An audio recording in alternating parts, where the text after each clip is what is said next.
If you're haunted and harassed by your own inner critic, if you've ever been curious about why hypnosis works so well, if you're a seasoned hypnotist, or if you suspect that the inner critic is actually hypnotizing you to hold back from reaching the greatness that you know deep down is inside you, lean in and get inspired to get out of your comfort zone and create your one precious life with purpose and intention.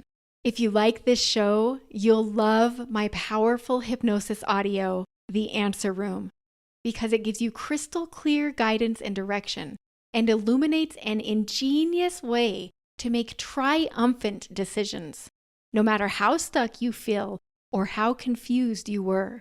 This powerful hypnosis audio is my gift to you when you go to theimpostermonster.com. Again, that's theimpostermonster.com.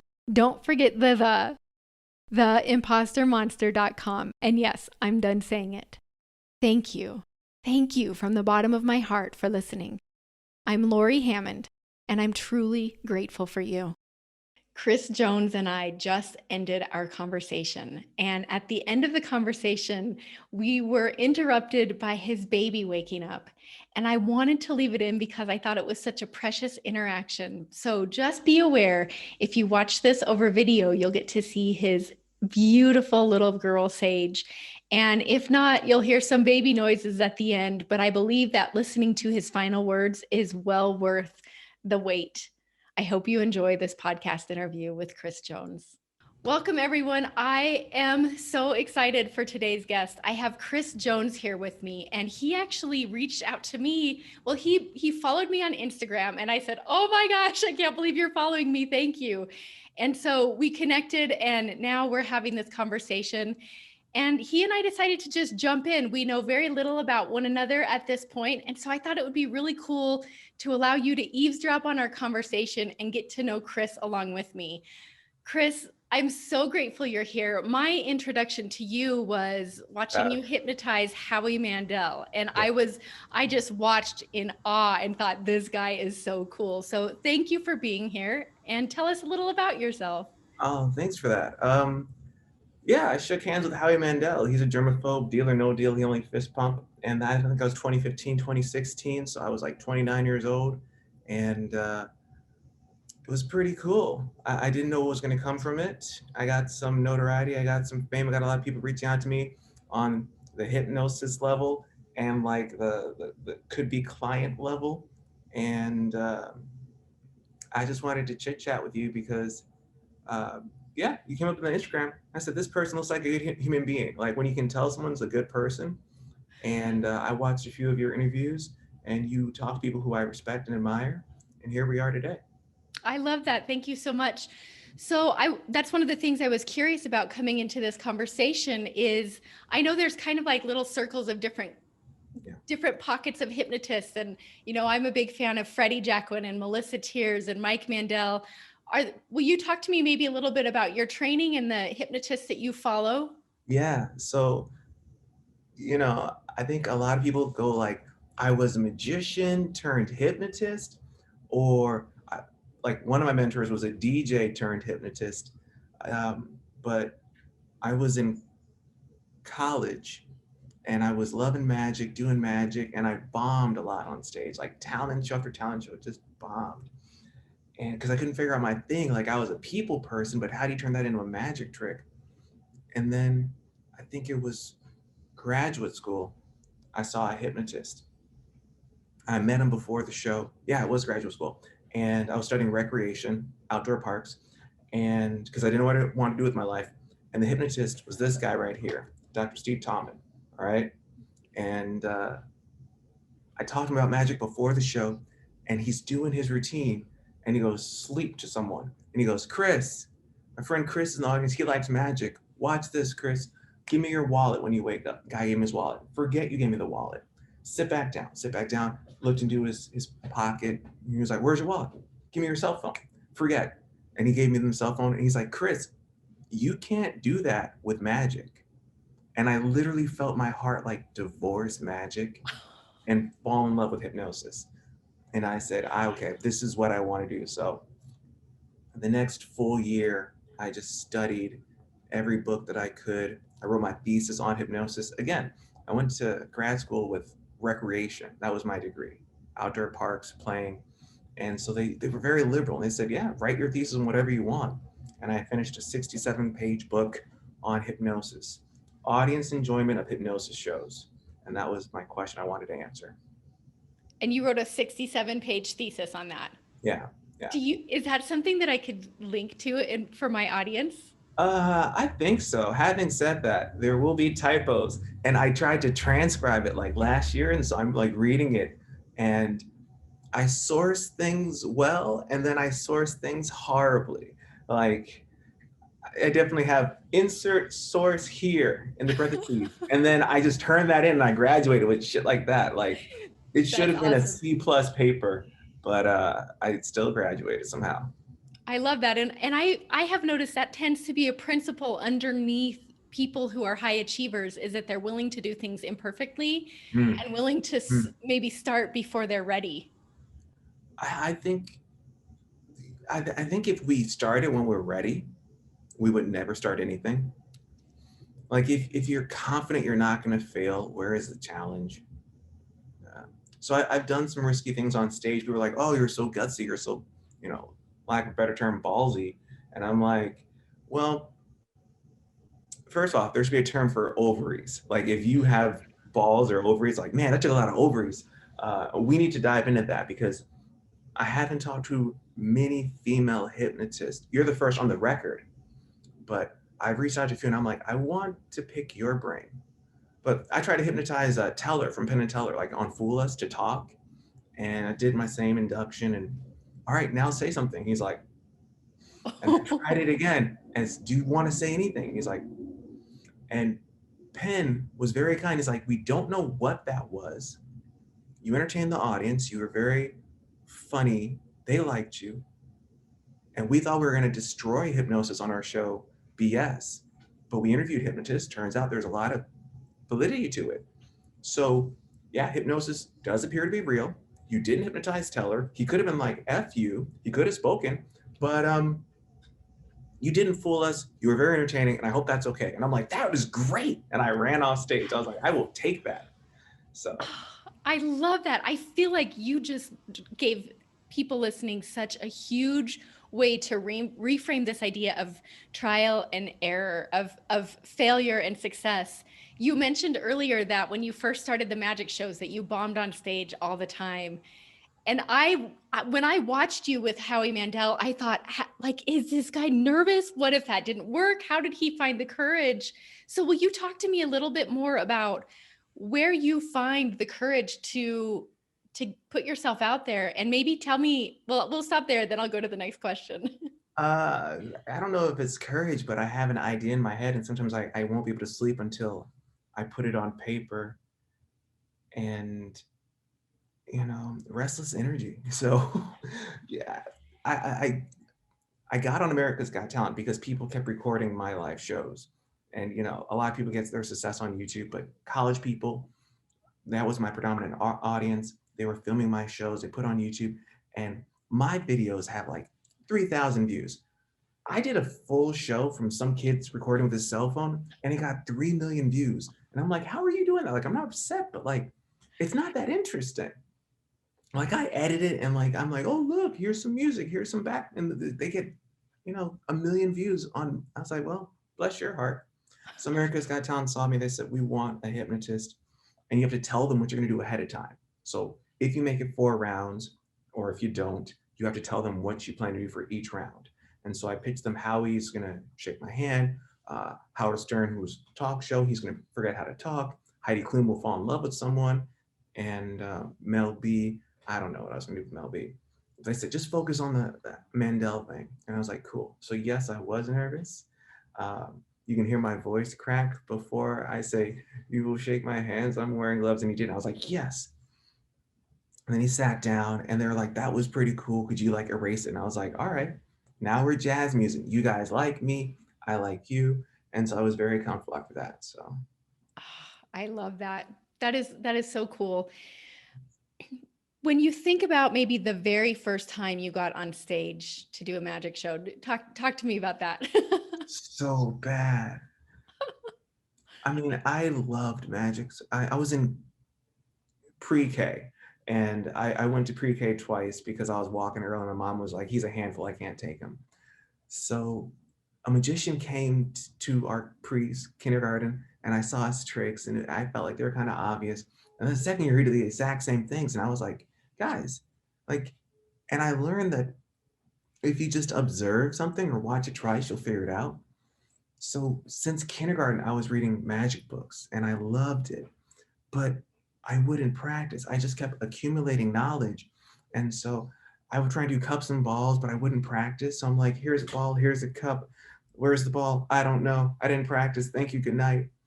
I went in front of my college audience and I was making a person's driver's license levitate in my hands.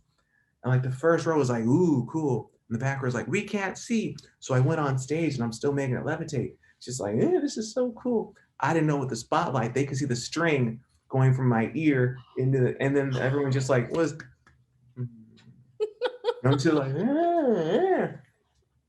but like everyone was my friend on college campus, so they wouldn't tell me that it was stupid till like days later at the bars. They're like, Chris, everybody saw the string. Like, that's the reason everyone saw the string and I did. So uh, I've been horrible on stage to a painful degree, and you just have to get better.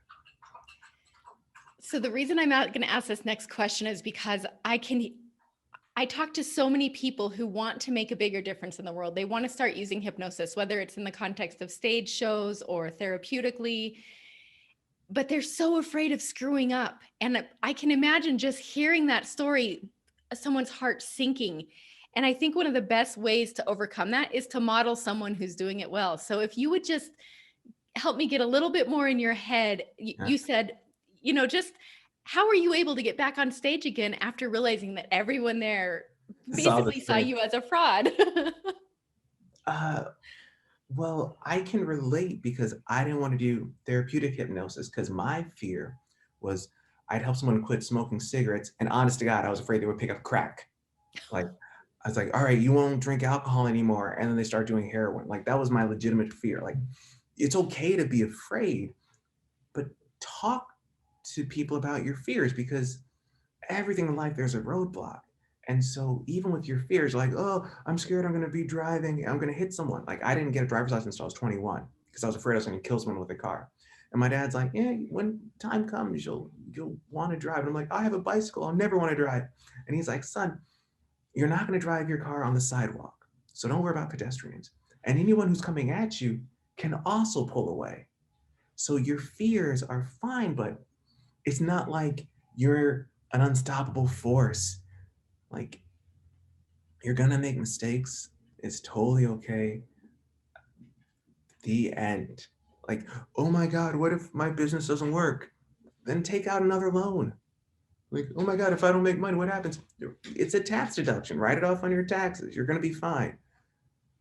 As long as you take the chance, Mhm. you'll work out.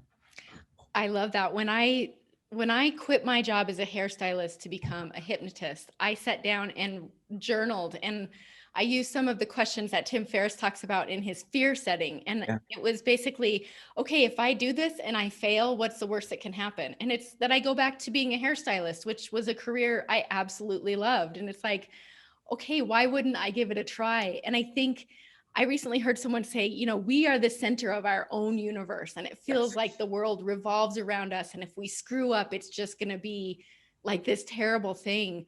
So I hear you almost saying, like, lighten up. It's okay. yeah. I mean, I'm very optimistic, but if it doesn't work out, that's okay. Mhm. Like, and I didn't do anything amazing with these college shows, but because people kept filming them and I was open to, I didn't go, hey, I don't want people stealing my routines. Don't film this. I was just like, if this makes you happy, cool. And because of them filming me, I got to do other cool stuff. Yeah. That's another little nugget too, because so many people are afraid of putting themselves out there and doing what I call delivering value up front. So I'll make videos where I'll teach someone what they need to get rid of anxiety. And I know if they really do it, they're never going to need to come to me. But we're so afraid of delivering value up front. And for you saying, you know what, if you're enjoying this, film it. It boosted you and it helped. I think there's something magical about stepping out of that scarcity mindset, don't you? I think so. Yeah, I think so. I, I want to talk a little about the people that become hypnotists. Do you? So what I know about you, I knew that you did hair and you loved it. You became a hypnotist, and it sounds like, are we still afraid to do some stage stuff? You know, I'm less afraid just because of everything I've had to learn about getting out of my comfort zone, but it does seem way scarier to me than helping someone stop drinking or stop smoking. The idea of getting up on stage and potentially making a fool of myself is really scary. Okay. Uh, I don't think you will make a fool of yourself. Period. Because through seeing just your social media presence, I knew you are a person who likes to make other people look good. It might be why you like doing people's hair. Like, that's the person we haven't met that I can tell that you are. You want other people to look good and feel good. And if you're on stage as a hypnotist trying to make people look good, you can't look bad. Thank you for that. That is like that just gave me the coolest aha moment. And I totally agree to you with you. That is my mission in life is to lift other people up. And I've realized that in order to do that, I have to do scary things. So you make me want to go do stage shows now. You have to. I mean, what's a stage show? It's you have a microphone, which is a very empowering thing. Oh, you have a microphone right now. You're halfway there. You have the microphone. People are listening to you. You're smiling. You're like a lion on stage. You're just prowling back and forth. It's pretty damn cool. That sounds awesome. What do you love most about stage shows? I like making people smile and laugh. Mhm. Uh, I've been doing shows during COVID, and the audience is like 10 people on stage and maybe 3 or 4 in the audience. They record the rest, they Zoom broadcast the rest, but we're still wearing masks. Like, you don't get to see the smile. Like, if you look closely, you see the eye wrinkle, which is fine, but I like making people laugh and smile. I'll do some shows virtually, and then you can see their faces, but a lot of the cameras are muted. And I'm like, guys, I can't be with you. Unmute your camera, unmute your microphone. Let's see each other. So I'm looking forward to when it get warm again, because I've done some shows in Michigan, and the rule is kind of just spread out. Like, if you spread out, you don't wear a mask, you're outdoors, which may not be the safest thing, but I've been fortunate. I've gotten COVID tests like 4 or 5 times, and I've been very fortunate, blessed, not to get it so far. That's awesome. So you're in Michigan? I'm in Chicago, but I've done Okay. the 50 states now. My agents tell me where to go. Uh, Fun fact for the listeners, if you're doing like college shows, most college representatives will take 20% of your amount. That's typical. Like, it seems like a lot, but 19, 20%. And when you do corporate, if you have a corporate agent, you might be looking at 30%, but they get paid a lot more. So it's no big deal. I love that you're still doing stuff. And will you talk to me a little bit about how your shows work virtually? How do you do those? Yeah, so I get an email from the agents. They're like, this school wants you on this date. Cool. And ideally, I send them a Zoom link immediately so they can start sharing that on social media. I'm really bad at doing emails. So usually it's like 2 weeks ahead of time, but I'll make them a video like, hey, it's Chris Jones. I'm coming to your campus. See if you can stay awake, stay woke. And 30 minutes before showtime, I have a link up. I'm playing music in my basement. I got some lights. I've got a bookshelf behind me of all the books because I'm a book nerd forever. And then people come on, hopefully. Like, orientations are huge because it's like welcome week. And so August, September, I've had 100 people remotely. And now, finals are approaching, spring break is approaching. They're going to get distracted. You might have 20, 30, 40. Mhm. The other kicker is, what happens if someone gets hypnotized and they lose Wi-Fi, or their cell phone computer dies? So that was a big fear. So the first real obstacle with COVID, they're like, Chris, can you do hypnosis shows? And I'm like, I don't feel comfortable with it because if someone gets hypnotized and they don't snap out of it or they have an ab reaction, what do I do? But then eventually the money ran out. And so I was like, guys, let me get a college show. So they're like, what about your fear? I'm like, forget my fear, college show. But fortunately, the numbers were small enough. And if you have a big group of people, you just say, hey, you have, in my mind, two options. Do a breakout room, do your induction, bring them back. And while they're in the breakout room, like have a pre-show video going. Or if you want to get hypnotized 20 minutes before the show starts, check me out. I will meet you. You do your induction there for those people. You wake up some people and then you start the show. That's so awesome. One of the things I do, you can tell me if you think this might work in your context. When I'm getting just in a one-on-one session, or I do group hypnosis sessions every week as well, Hmm. I let them know if we lose our connection, you'll be able to come right back to the room and feel wide awake and alert. If anything happens in your surroundings you need to pay attention to, you can. Yeah, And to me, that's almost like that little hypnosis script in there, that it's like that post-hypnotic suggestion in case that happens. it's a very, very good idea. Yeah. I like to believe I have that in there somewhere. I don't really know. I It's, bet you do. yeah, I don't know. Yeah. Oh, this is so cool. Okay, you said another thing a minute ago that I really latched onto on my audience's behalf, which was that you, for a while, you were just gathering knowledge and accumulating knowledge, but you weren't practicing. And I know like you love books, I love books. And if I could, I would just sit in my room and read all day. I would live in a library. But I realized that, the money's going to run out doing that. Yeah. So talk to me about what was the catalyst that helped you start practicing, and how do you balance that now, the learning and the doing? I consider two first hypnosis shows. The first one I got paid for, and the first one I performed. And the paid for one was $100. And I don't want people to think that, well, everyone has bias, but the first one was at a gay club in Carbondale, Illinois. And that was because I was so afraid I was going to bomb. It was the party slash club I knew most of my friends wouldn't be at. And so uh, I got $100. I didn't do great. That's a whole nother story. So I'll drop some gems. The first gem is my buddy Chad was in the audience for the first show. And when I say audience, he was like in the control room watching everything. I come on stage, I have all this confidence, and I'm like, I'm the hypnotist. And someone's talking like, hey, it's my time now. We're going to get to the hypnosis show. And I take some volunteers, and I knew half of them because I promoted it. And I was like, go to sleep, go to sleep. And out of the, I don't know, 10 volunteers, maybe one was truly hypnotized. And I was like, all right, we're going to take a break. Everyone get a drink, and we'll be right back. And then my boy Chad comes to me, he's like, Chris, excuse me, like, you're acting like you have a stick up your ass. Like, what are you doing? Like, you're really bossy, and I don't know who this person is. And I was like, oh man, thanks. So lights come on again. I come on stage. I go, hi, I don't know who that person was. That wasn't me. I'm the guy who gives out free t-shirts. You've been smiling the whole time. Here's a free t-shirt. I need some volunteers. We're going to try this again. And it went so much better. You're I making earned them look good. every penny of that $100 I've earned. But have a Chad friend, the friend who isn't afraid to say, hey, you're being a poop right now. Uh, I don't know who this person is. Also, the friend who's like, we saw the string.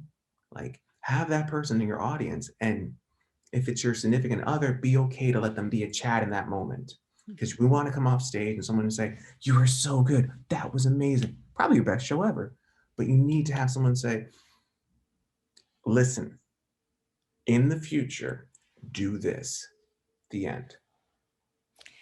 This is so valuable. So it's not even just having the Chad friend, it's being willing to accept feedback. And that's been one of the huge lessons for me, as like, I love validation. I love that positive feedback. And I get so defensive when people tell me Yeah, what I can fix. And so one of the biggest lessons I've learned is how to value that feedback and say, thank you. I will take that and do better next time. it's hard. It's hard, especially because you go from this imposter syndrome, as you talk about a great deal, to I am the hypnotist, I am the performer, I'm the artist. And once you get artist, you're practically Prince. Like no one can tell me anything. I'm rocking purple every day. Yes, this is a pencil thin mustache. What? If you don't like it, you're a hater. So, I uh, love that. When you're at that artist status, do you have any tricks or tips for helping people still maintain that balanced humility that makes them receptive to feedback? uh, you know, everyone has their own style. Like I'll tell a secret about Jim Wan, the hypnotist. He's pretty great. He's taken me under his wing. He says every year he invites his demographic of audience members into a house. He orders some pizza and he says, what are you guys doing? Just to get the pulse. It's like, who's the popular artist? So he updates his music. What's the new social media? And that keeps him relevant. So you can do it that way. Otherwise, I've done a show, and after the show, I invite people to have a drink with me. So you go to Buffalo Wild Wings, and after 2 drinks, I go, okay, what can I do to get better? And usually it's pretty hurtful. They say, Chris, you talk too much at the beginning of your show. I think it's pretty obvious to most new hypnotists. We talk a lot at the beginning before we hypnotize anyone because we're afraid if it doesn't work. So we are like, I gotta do jokes. I'm funny. I've worked on these routines, these bits, I'm funny. I'm gonna do 30 minutes of comedy and then 45 minutes of hypnosis. And that shit just drags on. So I can't say everyone's guilty of it, but I know I'm guilty. Say you're gonna do it once, hypnotize someone, and then if you want to explain more, do it while they're hypnotized. That's But such a gem. I feel like that could apply to people who are doing this therapeutically one-on-one as well. Because I think of like one of my first sessions I did with someone, I'm like, oh yeah, I can help. And inside I'm thinking, there's no way I can help this guy. And so I talked to him for like an hour and 15 minutes. And then I did this 3-minute protocol and it worked. And I'm like, are you kidding me? Like 2 years later, I hear that he's completely eradicated that problem. And it was like me trying to talk myself into believing in myself. yeah. So the first show I did ever before the even crappy $100 show, uh, I was learning hypnosis, and a friend of mine knew that I was practicing, and I'd always like do stuff in like the dining hall in the cafeteria. But he said, "Hey, would you mind doing a show for my residents in the residence halls in the dorms?" And I was like, "Yeah, sure." And then I looked, and he had flyers up. And I was like, "Dude, I'm not ready yet." He's like, "Oh, I'm sorry. I told my residents they're coming. The flyers are up." And it wasn't like, "I'm terribly sorry. Oh no." It was like, "Well, what are you gonna do? The flyers are up. We reserved the space. What are you gonna do?" And so I did it, and I was like, sleep. And when you wake up, you're Spider-Man, and they're like hopping around being Spider-Man. Like, oh, it worked! Oh my god! Ah! And I was having fun. It will happen to a lot of people. The first time you hypnotize someone in front of a big audience, you're and you're like, I don't know what to do now. But that's okay because if you're having fun, other people are having fun. Like in comedy, if you write a script and it's funny and you're in a funny situation, you don't need to be funny on funny. If something's happening to you and it's funny, just let it be funny. Wow. Yeah, that's incredible. I love that idea of just making it fun. My word of the year, I like wrote this on a piece of paper and put it in my sock drawer was play because I have such a tendency to take myself and my life so seriously that I'm just it's like what Chad was saying to you, like there's a stick up my butt instead of just like letting it flow. So that shift of just leaning in and making someone else look good, which is what you did when he said that, and you just started talking nice to them and building that rapport. That I feel like that's all it really takes once you're ready or before you're ready. Yeah.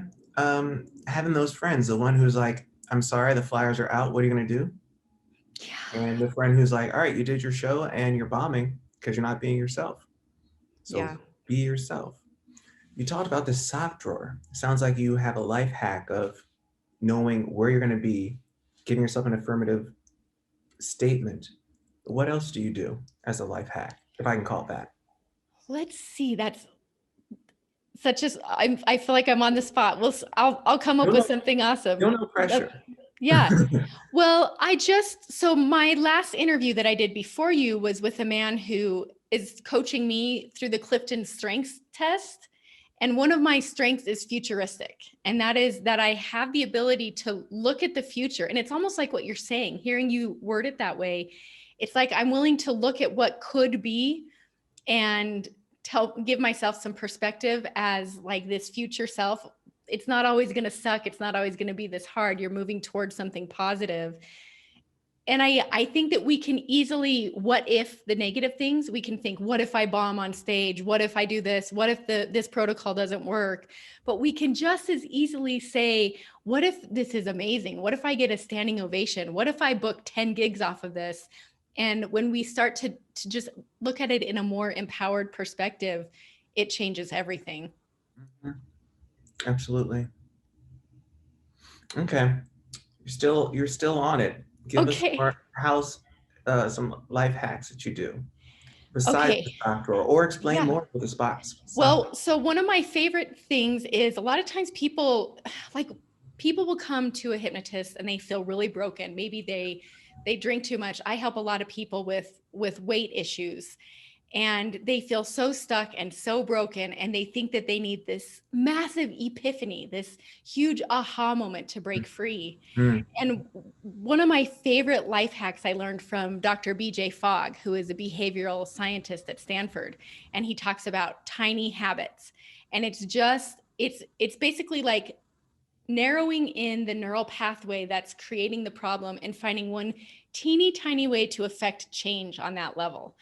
So one that I use often in my weight loss program, I know that they're going to have to get out of their comfort zone and get out of a pattern of overeating and using food to soothe themselves or using Yep. food to change their emotions. And I know it's going to be uncomfortable. So I have them brush their teeth with their opposite hand and feel the discomfort of their arm moving in weird ways and like toothpaste slobbering down their face, and just tell themselves uncomfortable things can become automatic. And then it maps across to that part of them when they're like really wanting to reach for the cheesecake. They remember that I can take the discomfort of not eating the cheesecake, because as I do this with repetition, I'm rewiring neural pathways in the brain. And I use the same thing for like to help people create an exercise habit. We think, okay, I want to go to the gym every day. I'm going to go to the gym an hour a day. I'm going to start this big, hairy thing. Whereas like BJ Fogg taught that he made a habit that said, after I flush the toilet, I will do one push-up.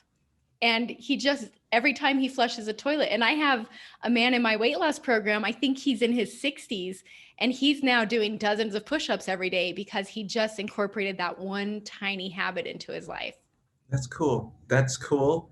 Uh, I go, what happens when you go to a public bathroom? But yes, I I understand think that. that too. Oz Perlman, who's he was on America's Got Talent. He's a fantastic mentalist. He has a pull-up bar in his doorway, and he's like, yeah, every time I cross through that threshold, I have to do a pull-up. That's just all it is. And so you're like, when am I going to cross the threshold? Well, when I want to go to the kitchen, when I want to go to the refrigerator. So now I have to just pull up, and I'm like, well, I just burned 1 calorie. Do I want to replace it with butter? Yes, and Something not good. that would change your state as well. Just doing that physical motion Mm-hmm. would help get you out of that want to go eat junk and into Yeah, a more empowered place. just an idea. What is his name? Oz, O-Z Perlman, or Okay. Ooze Perlman, if I think you're pronouncing it the other Okay. way. He's fantastic. Like, when I met him, it was because I loved magic, as I said, and like when I was in college, I was watching videos that he was selling. He went to the University of Michigan and he was selling DVDs of magic while a college student. So like he understands the money aspect, the performing aspect. He's a family guy, and I met him in Washington D.C. and I knew he was a big time runner, and I used to be a pretty good runner. And I was like, "Can we go for a run?" He's like, "Yeah." And like I didn't have my running shoes, but I went to Walmart and I bought some crappy shoes, and I was out of shape, and I didn't care what the weather was, and they were shit shoes because there was nothing place open. But I ran with him and I kept up with him for like the full hour and a half. We put in 10 or 11 miles, and he has all these life hacks. If you can find someone who inspires you, they want to hang out with people because I think it's very lonely at the top.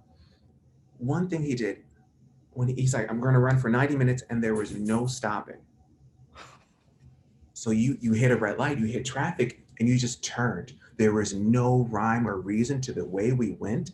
He's like, we're gonna start here, we're gonna finish here, but he wouldn't let us stop. He's like, no, the workout is 90 minutes of running, and he freaking made me keep running stupid zigzags. But if you only have 24 hours a day, you can't stop at a red light Mm. unless you're driving. Wow. There's so much in there. A lot to unpack. How much of at what point in your journey did this take place, and how much of your forward momentum came from that influence and having someone to model and maybe even mentor you a little bit? I'm still looking for mentors. Uh, I am. Like Salish is a fantastic friend and hypnotist. Uh, like when I went in, I went all in. Uh, I was in my, I was done with grad school. I had already wrote my thesis, and I had worked at university for 6 months. And Salish, the hypnotist, who I admired so much, I never saw him live, but he was performing in Wisconsin where I did my undergrad. And so I went because I didn't want to rent a car. I went to a car dealership and I said, I need a car tomorrow. Sell me a car. And so they took me for every penny I was worth. But I bought a Prius, brand new, 17 miles on it. And I drove 600 miles from Southern Illinois to Wisconsin to watch him. And he's just there eating pizza. And I go, oh, you're the hypnotist. Like, I couldn't imagine the hypnotist would be eating pizza. Like, he's like, yeah. And I was like, I drove all the way to meet you. I bought a car just for this. And I want to be a hypnotist. And he's like, cool, come with me. And he took me to his car. He's like, here's a DVD of a full show. Here's my CD for my hypnosis to quit smoking. Here's this. Take anything you want from the show, borrow it. I hope it makes you really good. And then afterwards, we went and got Jimmy John's. And that was 11 years ago. And since then, I've been through 4 Priuses. Each one's gotten 200,000 miles, like a ton of driving. But I, I've just been fortunate that people will pull me under their wing. And yes, I've had hypnotists give me the stiff arm, but you know, it's okay to be threatened. I'm sure I've stiff armed some people too, but it's kinder to be kind. Mhm.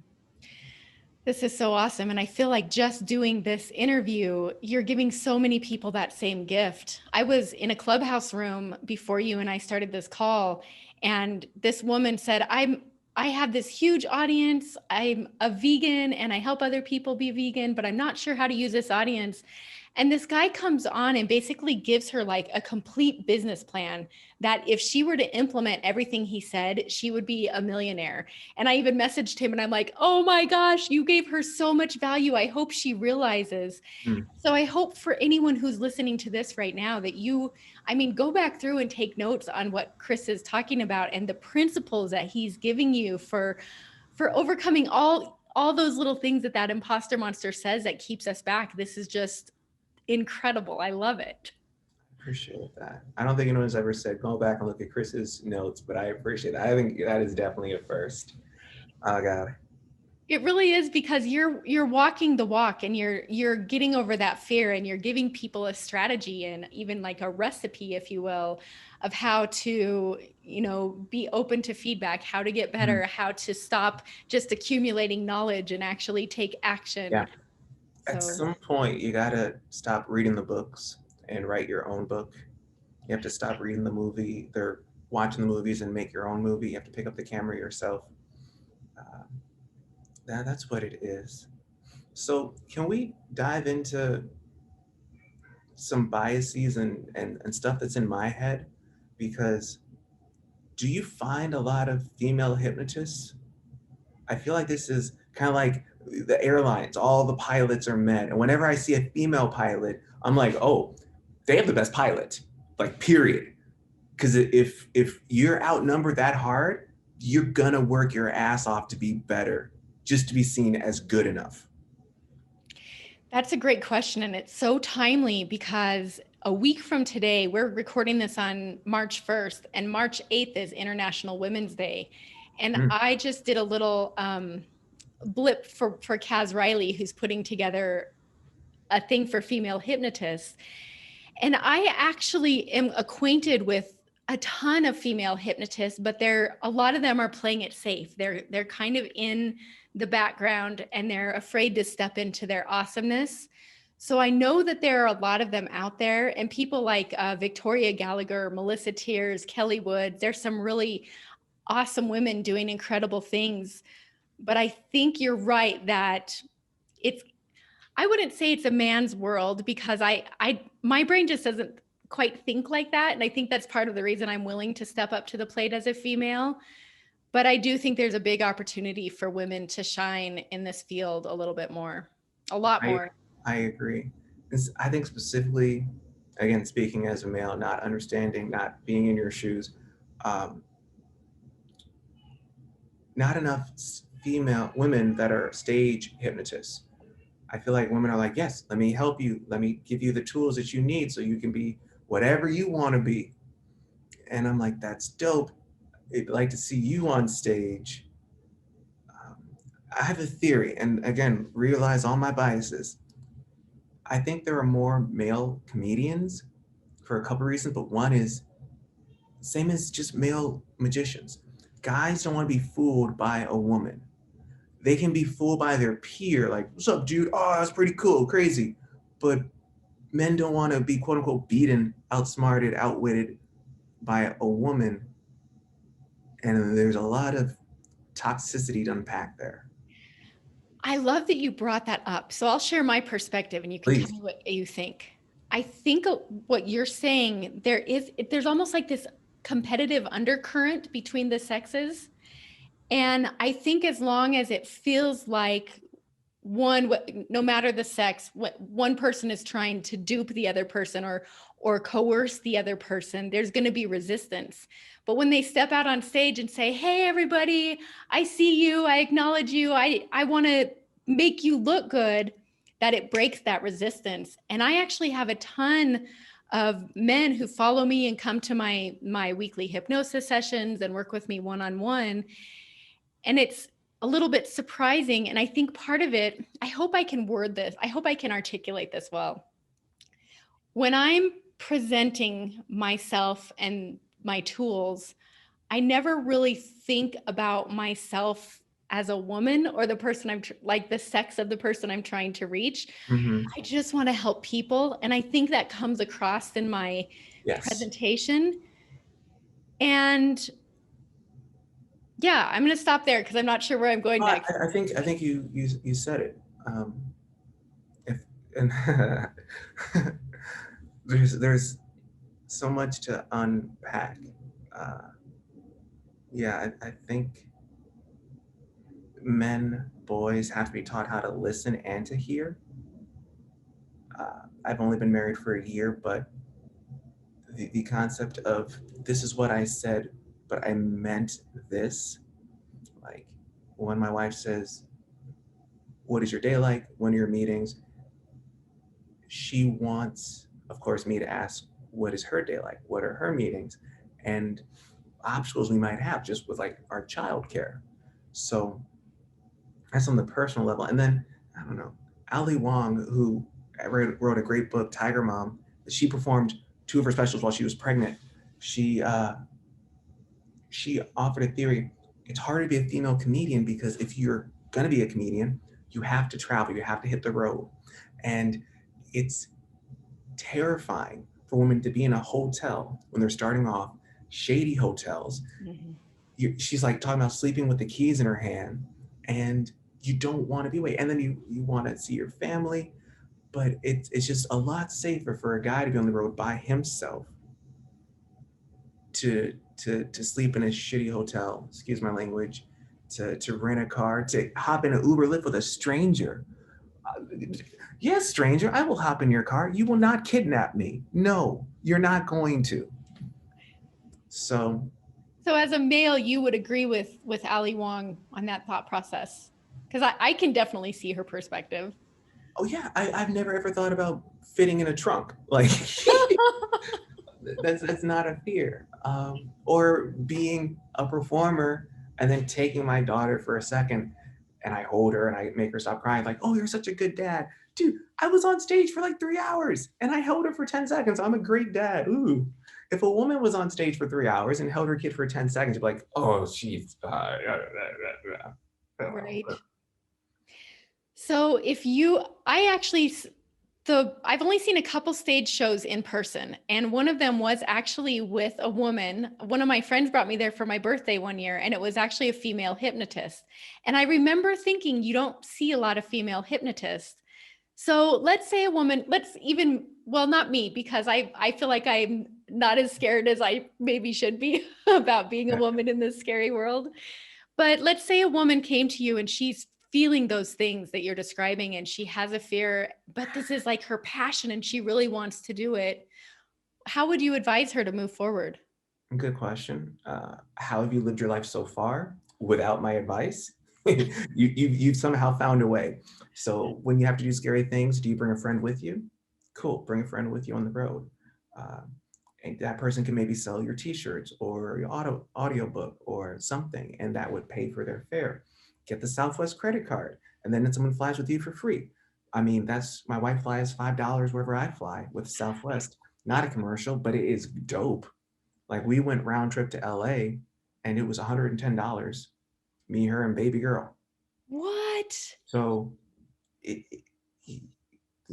when you see the obstacle, you approach it, you realize, okay, this fence I can climb. Climb the fence. Just what kind of fence is it? That's it. It's a fence. And that's again very easy, the dude speaking. But yeah, be I smart. Figure it I out. 100% agree with you though, and I think so often it goes back to the what ifs. Like, what if this scary thing happens?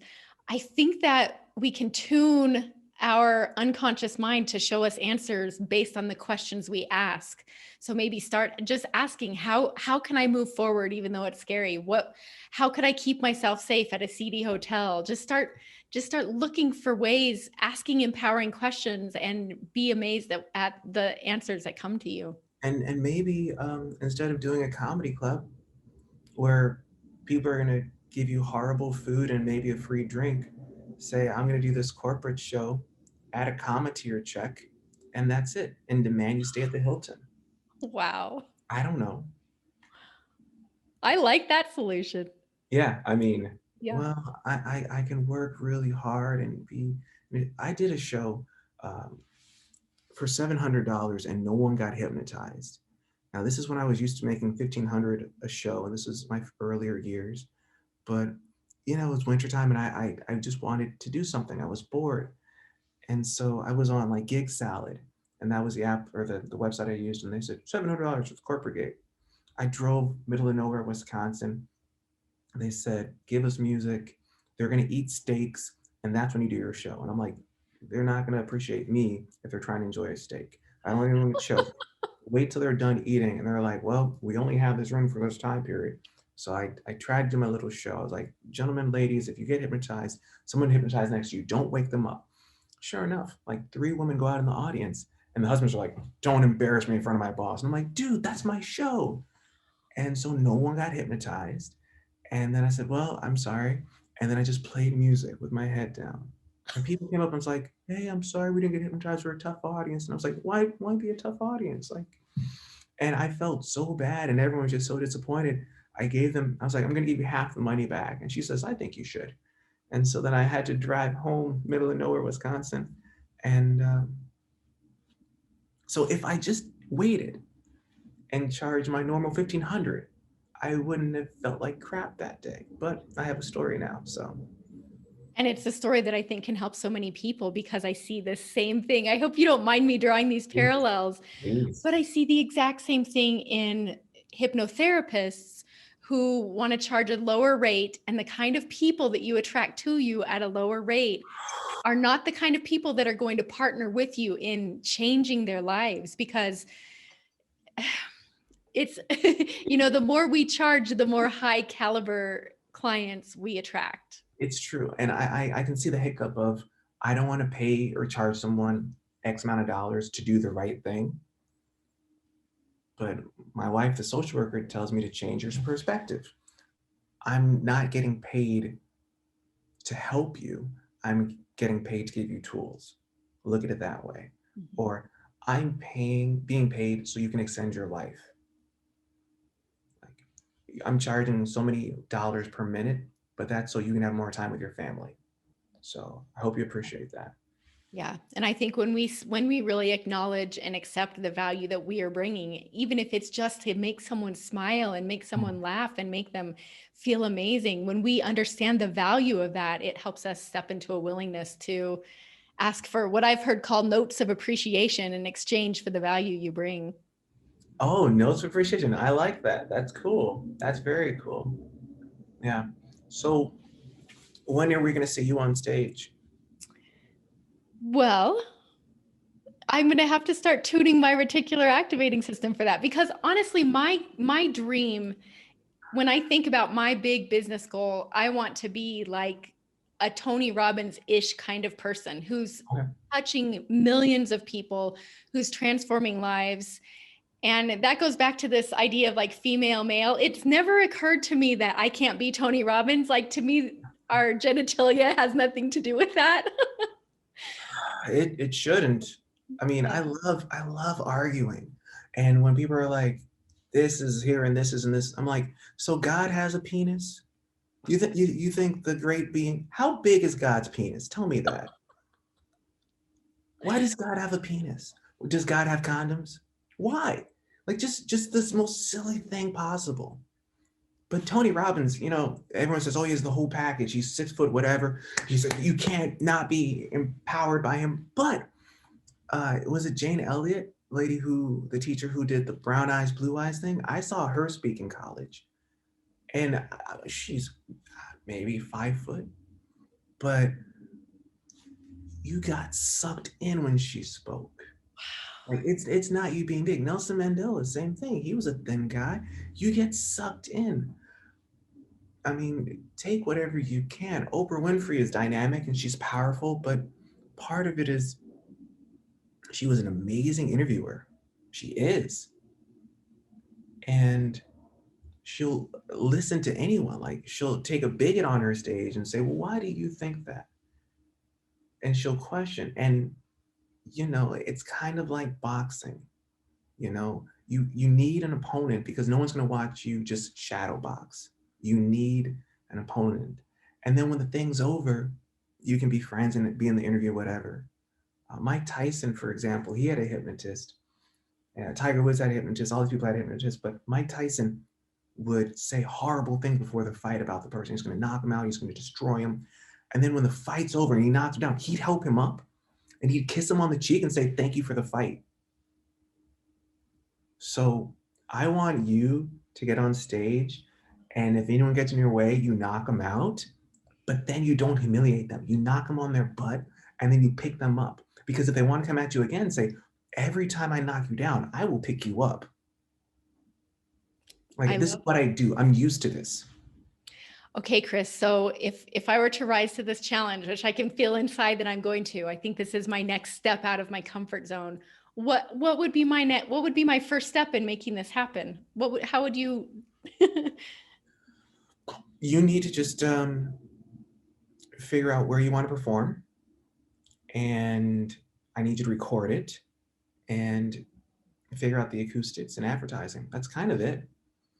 So Okay. you have this podcast, let people know, hey, thank you for being a loyal subscriber, listener. Check out the live show, tell your friends, share it with a friend. Um, if you don't understand the sound tech part, I can help you. You need an XLR, which is a microphone cord. You need an adapter. You plug that into your laptop. You need a remote control or someone controlling your sound. speakers, microphone, and you've got a show. You need some chairs behind you. I don't know if you've ever seen a hypnosis show, but you need chairs. That's what you need. So Okay. also, I will give you this name, Nadine.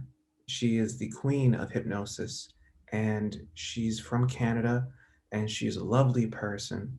Check her out. She is fantastic. I haven't seen her show, and it's not because of any biases I have. I don't want to lift anything accidentally from her show. She's such a lovely person.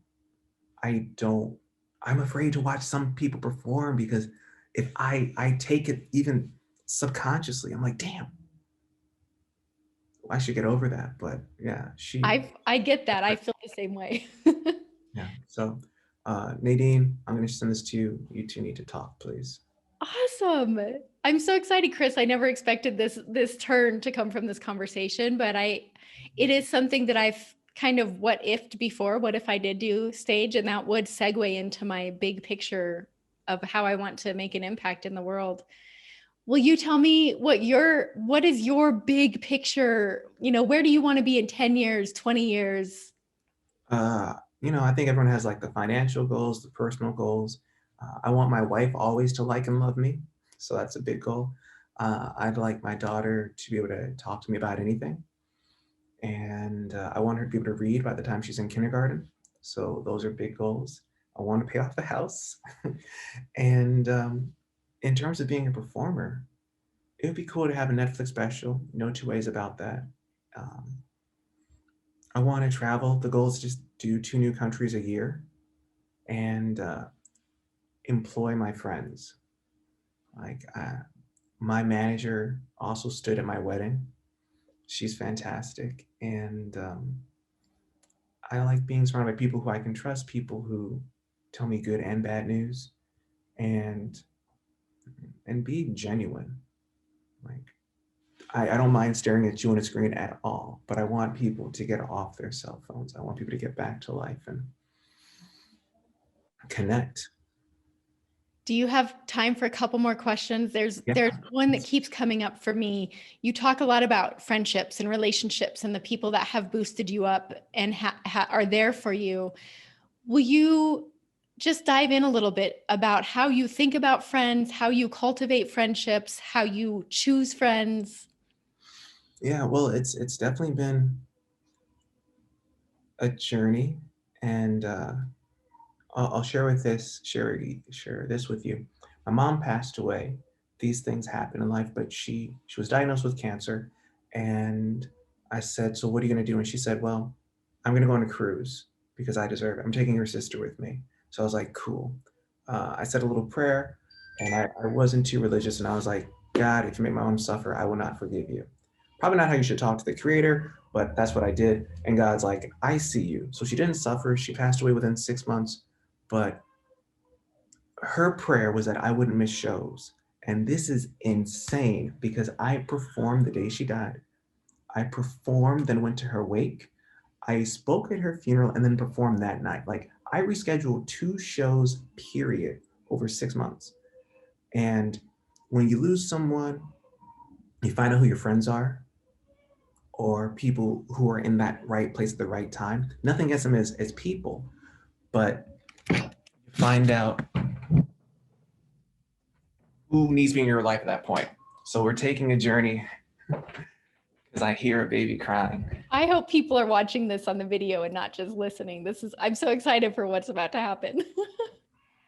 My sweet pea. Oh. I stole this from a hotel. Do not disturb. Oh. Sweetie, tell me, what happened? Was it a bad dream? What you? You want to meet my friend? You want to meet my friend? She didn't sleep for too long. Hi, sweet pea. Keep your composure. So, this is our mountain. I love it. Oh, we're good, baby.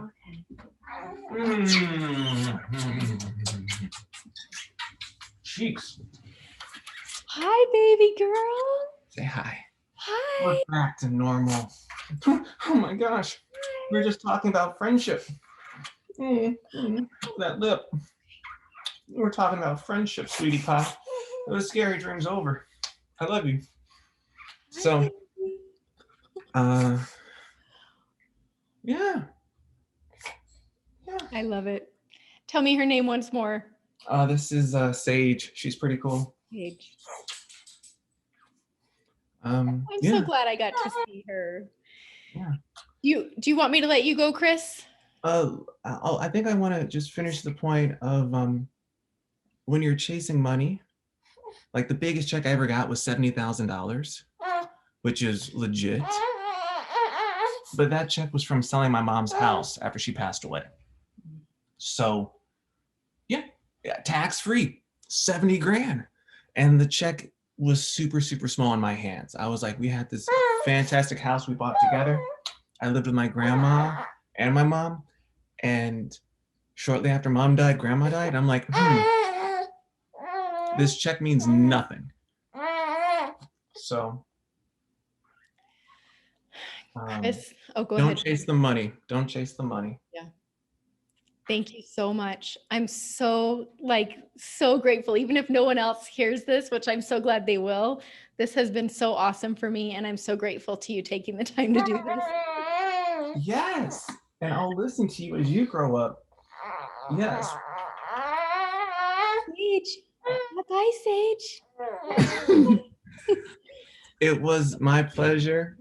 Thanks for hanging out with us. Keep doing the good work you're doing. Thank you, Chris. I think she is amazed by you. So keep being amazing.